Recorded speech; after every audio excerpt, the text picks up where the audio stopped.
In this video, we're going to talk about another concept that's important to the language of mathematics, so we can say what we want to very precisely.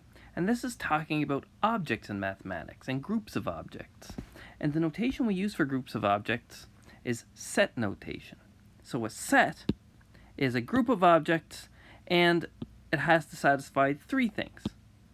We don't care about the order, we call it unordered. It's well defined, there's no ambiguities. We're not going to worry about that too much, but there's always a way to work out exactly what's in a set. It's not the case that something could and could not be in the set. And it's non-repeating. So it's unordered, well defined, and non-repeating. And the way to think about it, and this is the way I have the example set up, think of it as a list of things in a bag. We're thinking of the bag being the set, and the way we write it as the list of things in it. So, imagine we had this collection of objects. Here it is. Here, there's a 1, a 2, and a 3. Think of it like a bag of objects. 1, 2, 3. Now, it doesn't really make sense to keep drawing bags all over your page. So, what we do is we write it using this list notation. So I'm just listing everything in this bag. 1, 2, and 3. And I'm using these curly brackets. Maybe I'll make them a little bit neater just to make sure we understand what they are, at least the first ones. So they're your curly bracket. So, but again, order doesn't matter and repeats don't matter. So I could write it as 2, 3, 1. That's the same set as 1, 2, 3. 1, 2, 2, 3 is the same set as well because it's non-repeating. It's not like we can have two 2's in there. There's only 1, 2. So even if we list it twice, it's already in there. So we don't say there's an extra copy. There's just one copy. Now, we want to talk about objects in our set, and we'll call them elements or members. So the way we write that an object is an element of a set is we use this symbol here that looks like a little, kind of like a cross between a C and an E. I'll draw it a little bit bigger so it looks like that. That means is an element of. And if we want to say something isn't an element of a set, we do the element symbol and then just put a line through it. Putting a line through something is kind of the universal way in math to say it is not that. So in this case, 4 is not an element of the set S. I just named this set 1, 2, 3 S. I just picked the letter S for no particular reason. I could have named it whatever I liked. For the rest of this video, we're just going to be talking about a little bit of notation regarding sets and a few other concepts as well. So an important thing for us will be how many elements are in a set. And the mathematical jargon to talk about the number of elements, we call it the cardinality. Now there's lots of notation in the world for the cardinality of a set. The book uses the following. If we have a set S, and we want to talk about the number of elements in S, we use this notation, a little n, and it's kind of like a function notation, n of S. So the number of elements in S. So we have 3 sets here, A, B, and C. I want to talk about B and C a little bit more before we talk about the cardinality, but we can talk about the cardinality of A. So the cardinality of A is just the number of elements in it. Well, how many elements are there? I think it's pretty obvious. There are 5 elements. 1, 2, 3, 4, and 5. So there's 5 elements of A, so its cardinality is 5. Now B, I did something a little bit different. This is called set builder notation. That's a fancy word for just saying I'm telling you the rule to determine all of the elements in the set. The only thing that's a little bit different is there's this little bar here, and that bar is just a mathematical way of writing the phrase such that in sets. using this set builder notation. So we can read it as whole numbers x such that x is between 2 and 20, inclusive, because it could equal 2 or equal 20. So it's greater than or equal to 2 and less than or equal to 20.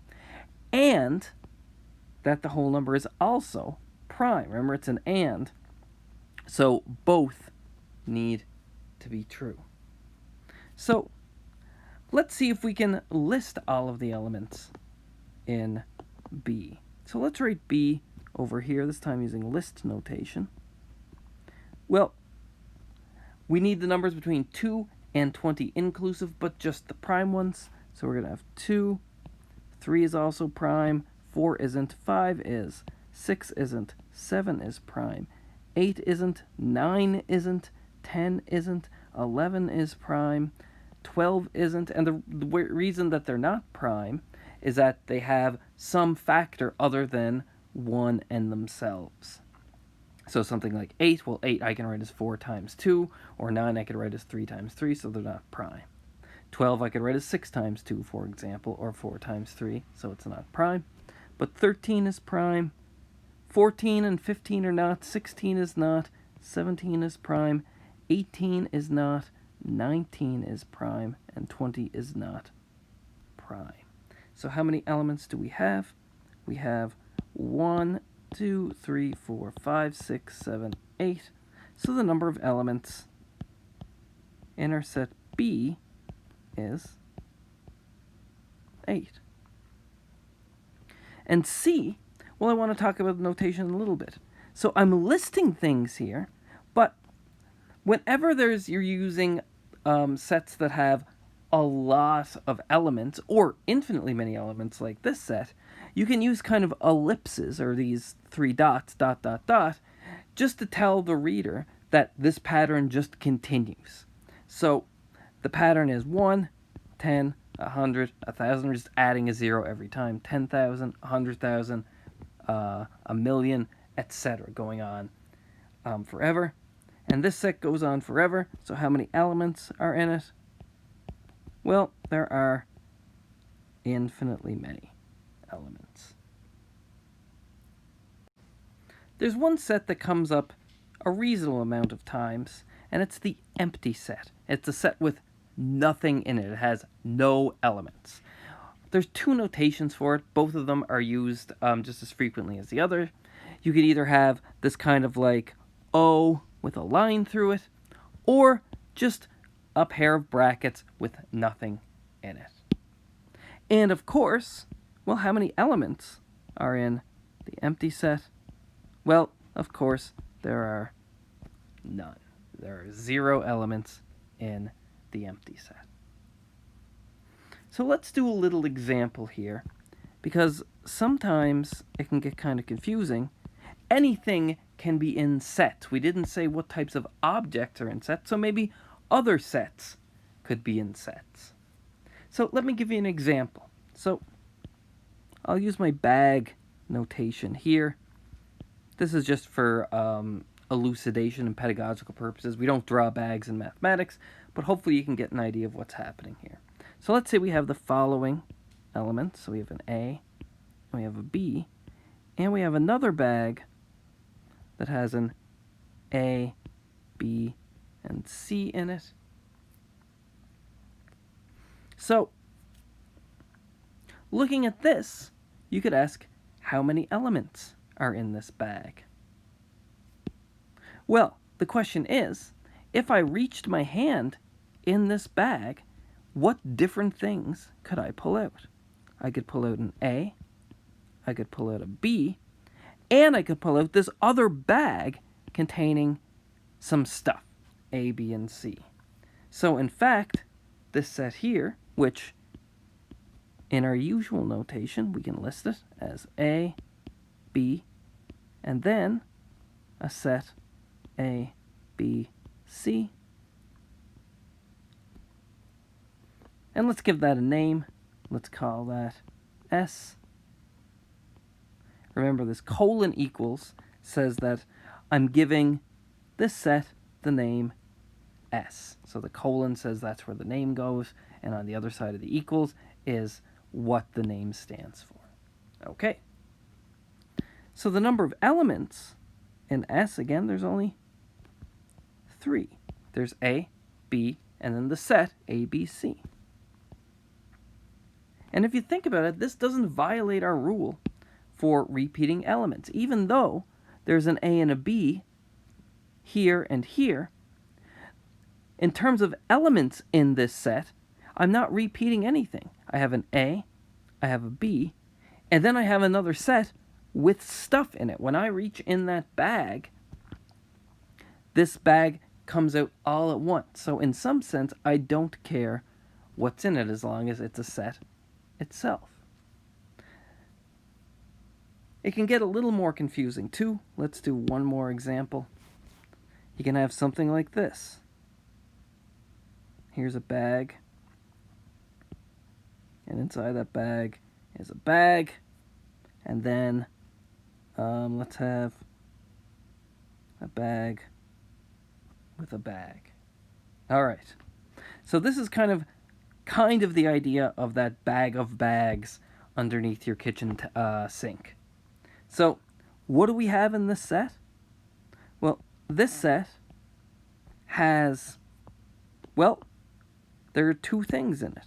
There is a bag with nothing in it, which is the empty set, because there's nothing in it. And I can pull out one more thing. I can pull out a bag with nothing in it. So I can also pull out a set with the empty set inside. And it's kind of hard to keep your brackets straight. You have to be a little bit careful here. But there are 2 elements here. There is the empty set in my set, and the second element is a set containing the empty set. So I know that looks weird, and it doesn't really come up too often, but I thought I'd show you just so you understand the idea of sets a little bit more broadly. So the number of elements in this, we already used S. Let's call this T. So the number of elements in this set is 2.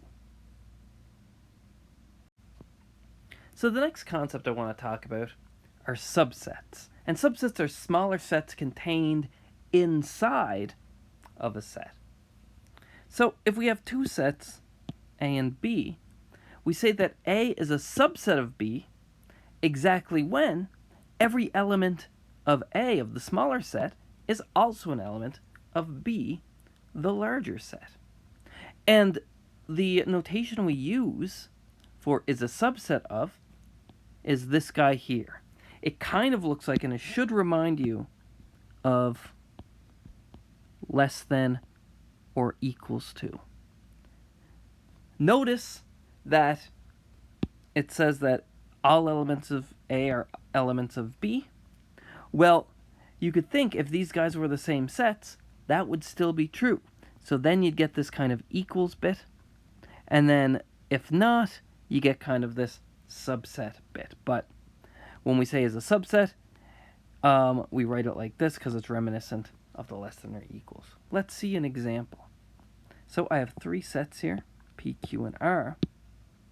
Let's see, let me do that in black, is Q a subset of P? Well, we can check. Remember, this is an all problem. So we need to make sure it's true for everything in that set. Luckily, there's only a finite number of things in this set, so we can just check them all. We don't need a general proof because there's a finite number of things and it's not very big. We can check. So let's see if every element of Q is also an element of P. Is B an element of P? It sure is. Here's B here. Here's B here. What about C? C is an element of P. D is also an element of P. So the answer here is yes. What about is R a subset of P? Well, we look at this. C, we check every element in R and check if it's an element of P. C is an element of P. D is an element of P. But E is not. E is not an element of P. There is no E in P. So that's our counterexample to it being a subset. So we can say no, since E is an element of R, but E is not an element of P. Remember, that's the if part being true and the then part being false. It's written as an all statement, but remember, all statements are just if-then statements in disguise. If something is an element of A, then it is an element of B. So being an element of A is the if part. So E is an element of the first set, but it's not an element of the second set. It's not an element of P in this case. So this is the if part being true and the then part being false. There's our counterexample. So you can see how subsets work here. All right, so now we can talk about notations for sets of numbers. And this is going to be important to us because we're going to deal with these sets quite often. And we don't want to keep writing is a counting number, is a whole number, is an integer. So we're going to give special names to these. And we're going to use these, they're called Blackboard bold characters. So you could imagine if you were writing on a chalkboard back in the day, it would be hard to write bold, so you'd have these Blackboard bold things where you just double up some of the lines. So the first set is the counting numbers, or another word is natural numbers. In fact, mathematicians usually call them the natural numbers. And they're just your counting numbers starting at 1. 1, 2, 3, 4, 5, 6, 7, 8, all the way to infinity. And we can draw a little diagram of that set. Let's say this is our natural numbers. Everything in there. Well, sometimes we want to include 0. We call them the whole numbers in that case. So when we want to include 0, we just put a little 0 here to indicate that. So we call that the whole numbers. And all that is, it's all of the natural numbers, just we're going to add 0 to the set as well. So I'll do this in blue. I guess I did the natural numbers in black, so I'll just add 0 here. And maybe I'll do kind of a some examples of numbers in each set. So natural numbers, well, 4 is a natural number, 7 is a natural number, 103, whatever. And then whole numbers are any natural numbers and 0. Integers are whole numbers and negative counting numbers. So it's infinite, but it's infinite in both directions. There's no place to stop. So it goes from 0, plus 1, minus 1, plus 2, minus 2, plus 3, minus 3, plus 3, minus 4, all the way to the idea of plus infinity, minus infinity. And all whole numbers are integers. So if I wanted to draw that in a set, I'll use yellow here. Then all of the natural numbers and whole numbers would be included inside the integers. And we use the letter Z for integers because in German, that is their word for number starts with Z, and that's how that notation got to be used. You'll see some books use a Blackboard bold I, and that's another way of writing it, but not a lot of mathematicians write it. Usually they write this Z here. That's the common thing. So let me put in a few numbers that are integers, but not natural numbers or whole numbers. So the things that would exist between these two fences, well, they're going to be negative numbers, something like a negative 3, negative 7, negative 21, whatever, any negative number. I should say negative counting number. Okay, and then the next we have are the rational numbers. And rational, think ratio. So that's why they're called the rational numbers. Think ratio. And they're all your fractions, positive and negative. And I'm going to use set builder notation to write it because I listed kind of things here with dots. And, well, there's a whole lot of rational numbers. I could list them. If I was clever enough, I'd have to kind of come up with a nice, clever way and then explain it to you so I could come up with a way of listing them. It's actually kind of a hard problem. I could list them, but it's not an easy thing to do. But I can just tell you what they are, and they're things of the form a over b, where a and b are whatever integers we like, except b can't be 0. We can't have a denominator of 0 in fractions, because we'll talk about this later in the course, but we're thinking of this as a divided by b in some sense, and you can't divide by 0. And the other thing, we're not going to touch on this too much, but equivalent fractions we call equal inside of our set. So we think of 1/2 and 2/4, for example, as the same number. They're equal. So we'll do rational numbers here in green. So here's our set. Blackboard bold Q, and Q for quotient. So things like negative 3/2 or 1/19 or 7/29 over 101. Any fraction like that is going to be in this area of our diagram. So things that are rational numbers but not integers. They're not inside the integer fence. But remember, integers are rational numbers, and we can write them as subsets, and I'll do that in a little bit. But every integer is a rational number. Just put it over the denominator of 1. Negative 7 over 1 is the same as negative 7. 4 over 1 is the same as 4. So we're all good that way.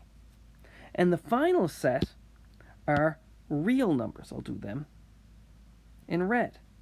And this is kind of really hard to write down. In fact, you couldn't even list them if you tried. We're not going to have time to talk about this in the course, but even though all of these sets are infinite, there's an infinite number of counting numbers, whole numbers, integers, fractions. Even though there's an infinite number of all of those, in some sense, the set of real numbers is more infinite. It's kind of hard to explain, and we're not going to get to touch on it, but the set of real numbers is really infinite. In fact, the way we do it is we say you couldn't even list them if you tried. So,